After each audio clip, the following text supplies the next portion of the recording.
সে নৌকা পেলেই গরিব মাঝিদের নৌকা সিজ করে নিয়ে যায়। তো এটাকে যখন তলায় ছিদ্র করে দিছি, এই রাজার লোকেরা এসে দেখবে যে এটা তলা ছিদ্র, তো পানি ঢুকতেছে, এটা আর নিবে না। ওরা পরে সামহাও এটা রিপেয়ার করে চালাইতে পারবে। মুসা আলাইহিস সালাম বলে সুবহানাল্লাহ, তাই তো, এটা তো আমি বুঝতে পারি নাই।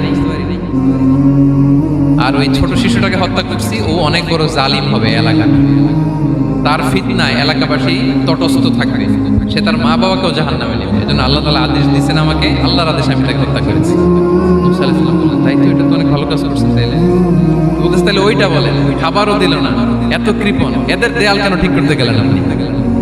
তখন তিনি বললেন যে আসলে এটা একটা ইয়াতিমদের ঘর ছিল, দুইটা ইয়াতিম শিশু, তাদের বাবা মা খুব ভালো ছিল, আর এই দেয়ালের নিচে আছে গুপ্তধন, এই দেয়ালটা পড়ে যাবে, এই গুপ্তধন তারা ছোট মানুষ নিতে পারবে না, এলাকাবাসী তাদেরকে বঞ্চিত করে নিয়ে যাবে। আমি দেয়াল করে দিলাম যাতে করে তারা যখন প্রাপ্তবয়স্ক হয় নিজেদের সম্পদ নিজেরা বুঝে নিতে পারে। সুবহানাল্লাহ বিহামদিহি। মুসা আলাইহিস সালাম বলে তাই তো, এগুলো তো আমি বুঝতে পারি নাই। তো এই ছিল খুব সংক্ষিপ্ত পরিসরে মুসা আলাইহিস সালাম খিজির আলাইহিস সালামের ঘটনা। তো রাসূল সাল্লাল্লাহু আলাইহি ওয়াসাল্লাম বুখারীতে একটা চমৎকার কথা বলেছেন, তিনি বলেছিলেন ওয়াদিদনা আন্না মুসা সাবার হাত্তা ইউকাসা আলাইনা মিন আমরিহি। রাসূল সাল্লাল্লাহু আলাইহি ওয়াসাল্লাম বলেছিলেন, ইস, আমার ভাই মুসা যদি আরেকটু ধৈর্য ধরতো তাহলে আরো কিছু অজানা তথ্য আমরা জানতে পারতাম। এখান থেকে, এই ঘটনা থেকে আমরা কি শিখলাম?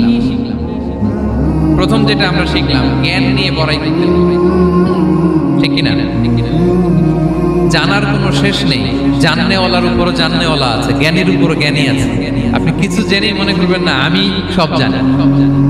আপনার চাইতে বেশি জ্ঞানী অনেকে আছে, অনেক সময় বক্তার চাইতে শ্রোতারা অনেক জ্ঞানী। হয়তো এখানে এমন অনেক জ্ঞানী লোক আছে যার ধারে কাছেও আমরা কেউ নেই, হতে পারে।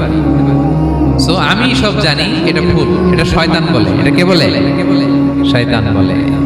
আবু নাওয়াস একটা কবিতা লিখেছেন, ওয়াকুল্লি মান ইয়াদঈ ফিল ইলমি ফালসাফাতান হাবাসতা শাইআন ওয়া গাবাত আনকা আশিয়াউ।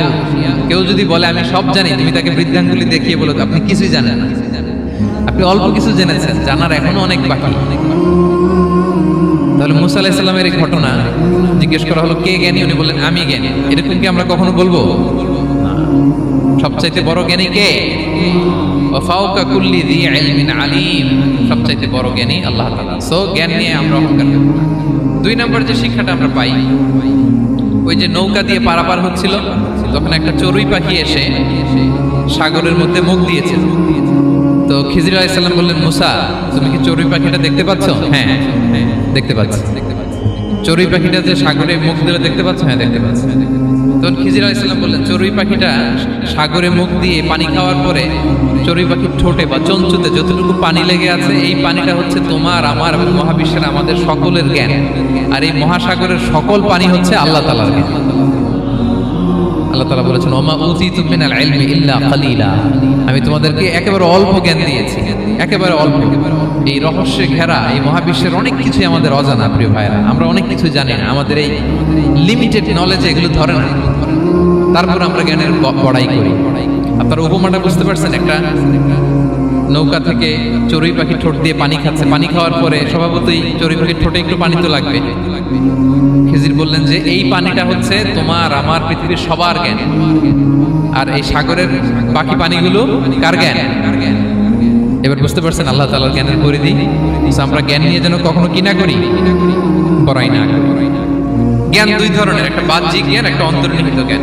External knowledge, internal knowledge. আমরা যখন কোরআন হাদিস পড়ি আমাদের বাহ্যিক জ্ঞান অর্জন হয়। কোরআন হাদিস পড়লেই আপনি জ্ঞানী হয়ে যান। এটা কোরআন হাদিস পড়তে হয়, এটা ডাইজেস্ট করতে হয়, এটার উপর আমল করতে হয়। এই জ্ঞান অর্জন শেষে এরপরে আল্লাহর প্রিয় বান্দাদেরকে আল্লাহ অন্তরে ইলমের নূর দেন, ইলহাম দেন। That is the knowledge, that is the pure knowledge. আপনি হাফেজে কোরআন হয়ে ভাবেন না আপনি সব জানেন, আপনি বুখারী মুখস্থ করে ভাবেন না সব জানেন। এই সব জ্ঞান অর্জন করার পরে ইলমের নূর হাসিল হয়, সেটা আল্লাহ সবারে দেয় না।